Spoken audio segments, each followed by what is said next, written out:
অনেক দিন পর আরহামের বাবার সাথে অনেকটা সময় কাটিয়েছি। সকাল থেকে রাত পর্যন্ত একসাথে ছিলাম, খুবই ভালো লেগেছে। হ্যালো এভরিওয়ান, আসসালামু আলাইকুম, ওয়েলকাম টু বৃষ্টিস ব্লগ। সবাই কেমন আছেন? গত শনিবার আমরা একটু বাইরে গিয়েছিলাম সকাল ভোরে উঠে। আরহামের নানুরা মিলে আমরা সবাই মিলে গিয়েছি। আর সকাল সকাল ঘুম থেকে উঠেছি 7টার দিকে, তো বের হতে হতে 8টা বেজে গিয়েছে। তারপরে তো রিক্সাতে করে আমি আর আমার হাজব্যান্ড দুজনে মিলে চলে যাচ্ছিলাম। তারপর আমরা বাসে উঠে যাব। অন্যদিকে আরহাম ঘুম ছিল, আরহাম তার নানুর কাছে ছিল। তারপরে তো আরহাম ঘুম থেকে উঠে গিয়েছে। বাসে উঠে আমরা চলে যাচ্ছিলাম উত্তরায় এক আত্মীয়র বাসায় যাচ্ছিলাম। একজন অসুস্থ ছিল, তাকে দেখতে গিয়েছিলাম। তারপরে তো একসাথে সবাই মিলে যাচ্ছিলাম বাসে। আর অন্যদিকে খুব সুন্দর রোদ উঠেছে। আর ওই দিন একদমই শীত ছিল না, মানে আমাদের ঢাকার মধ্যে একদমই শীত নেই এমন একটা অবস্থা। তারপরে তো আরহামের ঘুম ধরে গিয়েছে, আরহাম এখন ঘুমাবে। আর বাইরে খুবই সুন্দর রোদ। আর শনিবার যেহেতু রাস্তাঘাট একদম ফ্রি থাকে, তাই খুব তাড়াতাড়ি চলে গিয়েছি।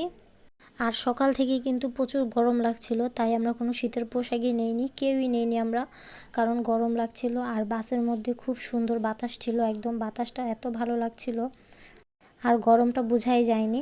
খুবই সুন্দর বাতাস ছিল। অন্যদিকে আরহাম ঘুমিয়ে গিয়েছে, আরহাম তার বাবার কোলে সে ঘুমাচ্ছে। আর বিশেষ করে ও কিন্তু ঘুমিয়ে যায়, কোনো বাসে উঠলে কিংবা রিক্সায় উঠলে ওর ঘুম পায়। ছোটোকালে আমরাও নাকি এমন ছিলাম যে বাসে উঠলে আমাদের ঘুম চলে আসতো। তারপর বাসে থেকে নেমেই আমাদের ক্ষুধা লেগেছে, তাই কি করব, আমরা হোটেলে চলে গিয়েছি। আর দেখলাম যে খুবই মজার মজার নাস্তা ছিল। তো চিকেন বন নিয়েছি, তারপর হচ্ছে সিঙ্গারা, ভাজা পোড়া ভালোই লাগে, তো আমি 1-2টা খেয়েছি। তারপর দেখি খুবই মজার একটা সুন্দর তরকারি ছিল, ওটা চোখে পড়েছে। দেখলাম একদম গুঁড়া মাছের তরকারি, আলু দিয়ে ঝোল, দেখতে এত সুন্দর ছিল, তাই ভাবলাম একটু খেয়ে নেই। তো আমার আম্মুও খেয়েছে, সাথে আমিও খেয়ে নিলাম। আর খুবই মজার ছিল ওই তরকারিটা। আমি কিন্তু মাছ খাই না, কিন্তু তারপরও ওই দিন আমার তরকারিটা খুবই মজার লেগেছে। আর আমি এই প্রথম কোনো হোটেলে ভাত খেয়েছি, খুবই ভালো লাগলো। অন্যদিকে আরহামকে চিকেন বনটা দিয়েছে, চিকেন বন সে খায়নি, সে আরও নষ্ট করে ফেলে দিয়েছে।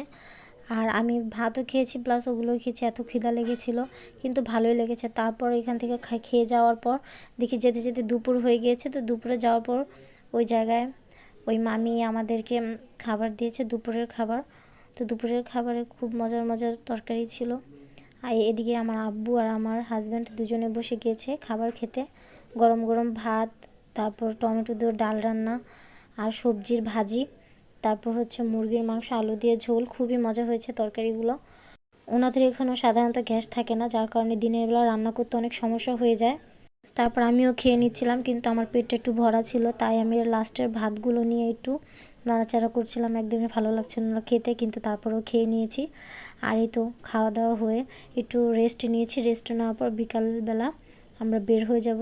ওই সময় 1 কাপ গরম গরম চা খেয়ে নিয়েছি। আর মাথাটা প্রচুর ব্যথা ছিল, তো চা খেলে নাকি মাথা ব্যথা কমে যায়, এই কারণে আমি একটু চা খেয়ে নিয়েছি। চাটাও খুব মজা হয়েছিল।